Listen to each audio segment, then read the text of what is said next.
Okay, so boom!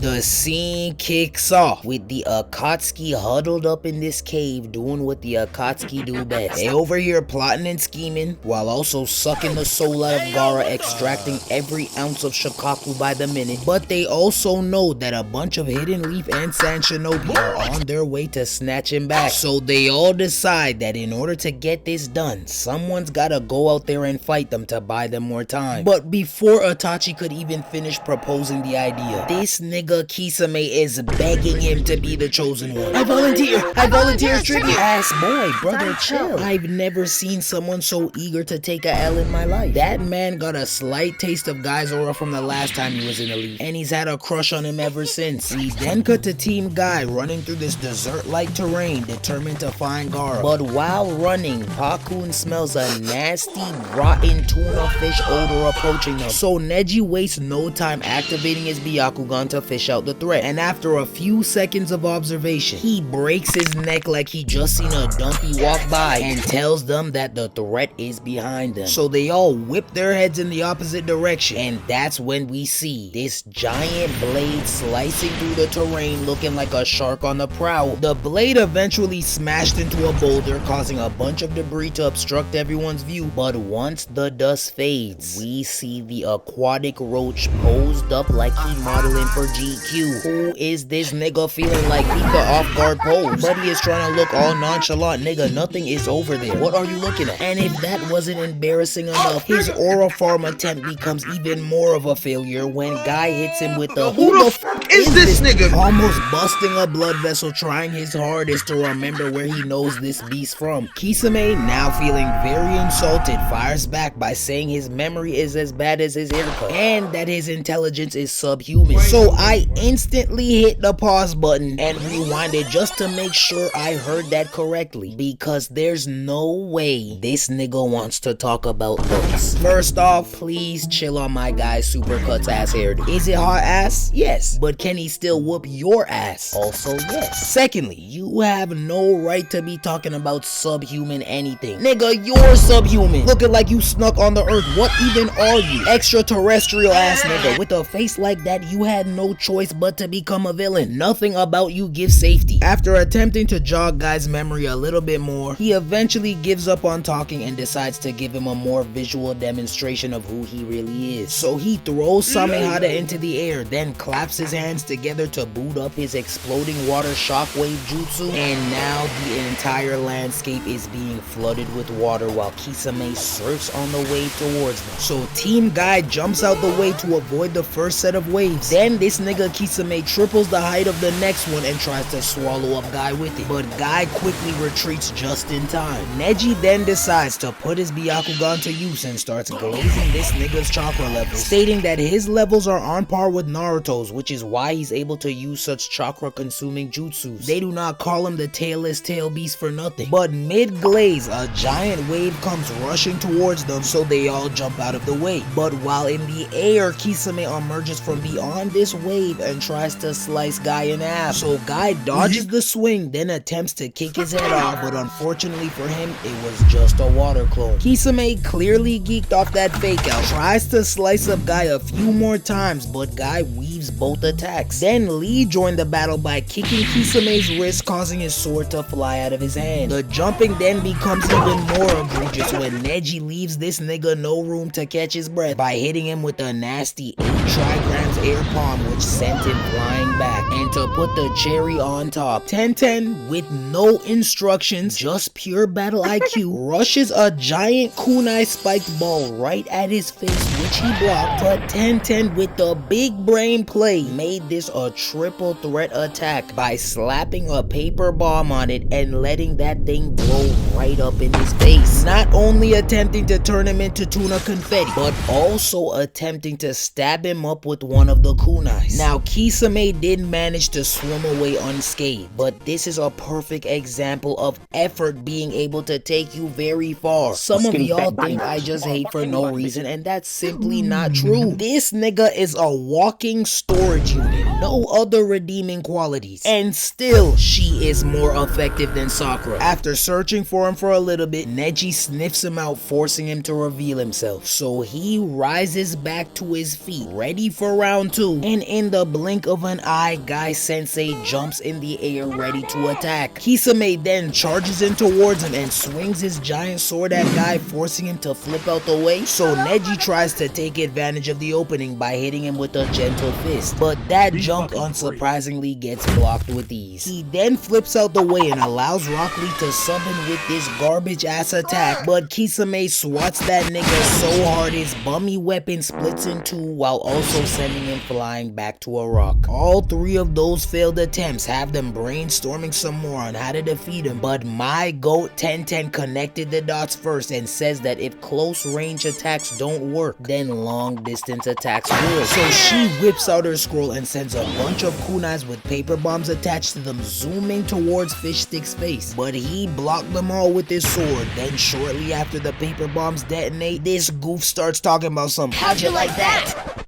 See, you're about to piss me off now. You don't have a single move in your arsenal that gives you the confidence to say how do you like that. No. Every one of your attacks should be followed by a quick prayer begging the man above to let it have done some type of damage. Keep it humble. To nobody's surprise but Ten-Ten's, Kisame emerges from the smoke untouched, and now the hamster wheel in Guy Sensei's head is slowly starting to turn. Talking about some, of course, that sword of his. That weapon. It's yours, right? Whose else could it be?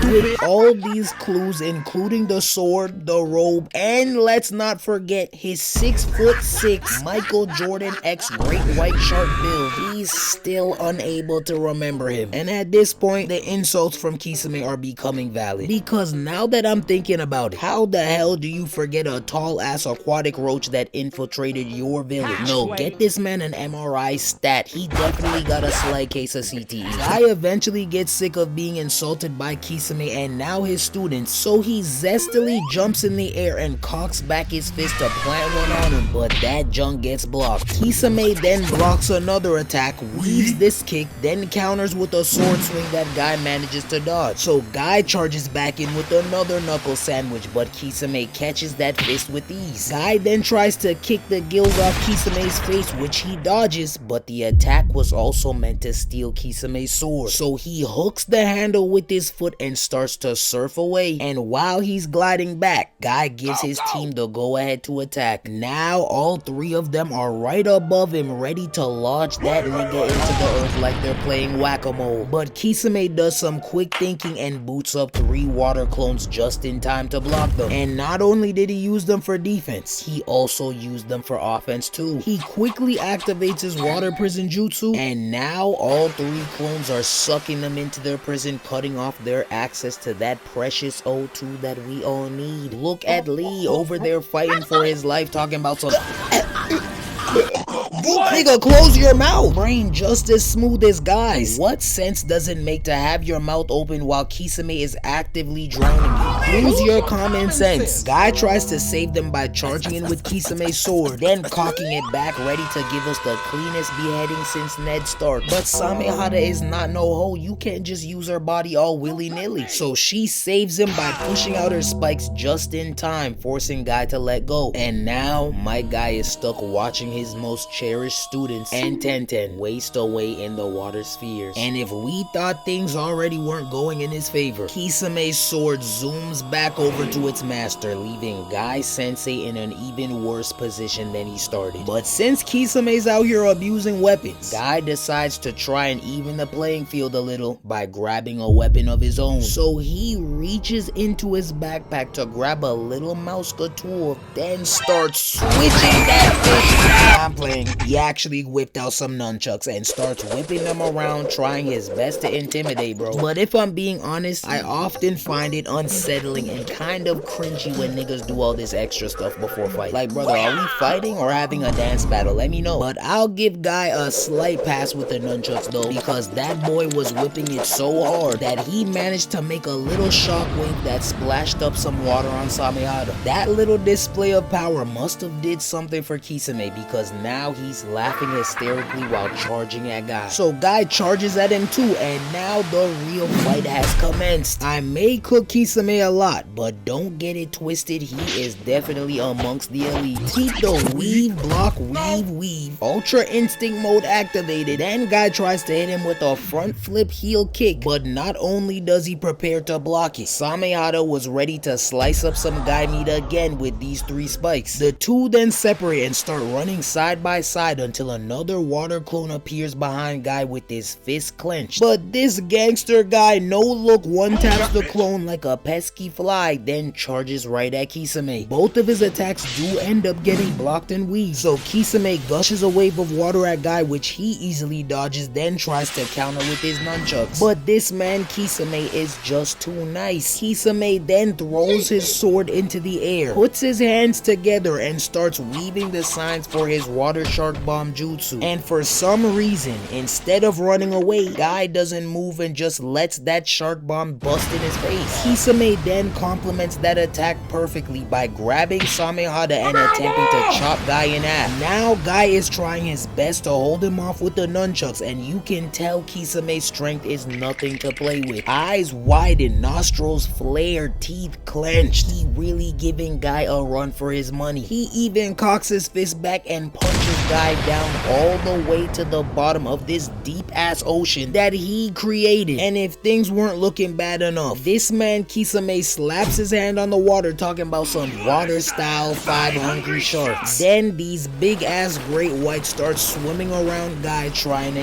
eat him. And man, were those sharks hungry. The way they were trying to eat him up, you'd think they were real sharks who needed food to survive. Guy was really getting bullied down there, and he could sense Ten-Ten's chakra fading, which means she was running out of time. So that left our goat with no other choice but to open up them gates. When I seen that first vein pop up on his forehead, I immediately shot up on my feet because I just knew the cook-up was gonna be spectacular. With every gate that passed, I became more and more giddy, grinning from ear to ear like a kid on Christmas. Once we got to the 6th gate though, that's when shit really got wicked, because Guy's green aura began to ooze out of his pores, easily destroying all of the sharks around him. The aura was so strong it managed to push all the water around him back, leaving Kisame stunned and upset. Neji and the others could obviously sense the commotion taking place around us, so like the G he is, he took advantage of Guy's distraction and 8 trigram 64 palmed his way out of the prison, then pieced up 2 of the water clones. Rock Lee's prison then dissipates, so he hits the last clone with 3 wicked kicks that destroyed him while also setting Ten-Ten free. And now there was only one more Kisame to take care of, so Guy hawked that man down and kicked the shit out of Kisame with such speed that his leg caught on fire. Kisame didn't even have time to recover from that punch because Guy teleported in front of him and gave bro the fastest, most fiery barrage of punches I've ever seen. The man was getting cooked figuratively and literally. Fried fish was definitely on the menu because this alien was literally on fire. And to give us the confirmation that bro was really finished, the cameraman hits us with the classic triple replay of this punch, indicating that that was indeed the deciding blow. And now Kisame's body is sizzling on the ground while Guy and the others walk over to see the damage that's been done. But once they get a close enough look, they see that the man that is laid out before them is definitely not the water roach they were just fighting, meaning that Guy did not take out the real Kisame. It was simply a clone, leaving the whole team in a state of confusion and also bringing about the end of this fight. Overall, a pretty decent battle. I high-key wanted to see more from Lee and Neji, but I don't really have a choice, so I guess I'll take what I can get. I'll give Rock Lee a B and Neji a B+. Both of them got caught way too easily by that water prison jutsu, and I'm really only giving Neji the better grade because he was able to break out first. Ten-Ten gets a B-. The effort was there, but the skill unfortunately unfortunately was not. Might Guy gets an A. I low-key felt like he was playing around a bit in the beginning. Not one of his attacks connected before he opened the 6th gate, but he got the dub, so I can't hate too hard. And last but not least, Kisame gets an A-. The man was getting jumped. Mind you, this was only a 30% clone, and he still managed to have Team Guy's back against the wall. He did do his thing, but in the end, all of his hacks were still no match for the Taijutsu King himself.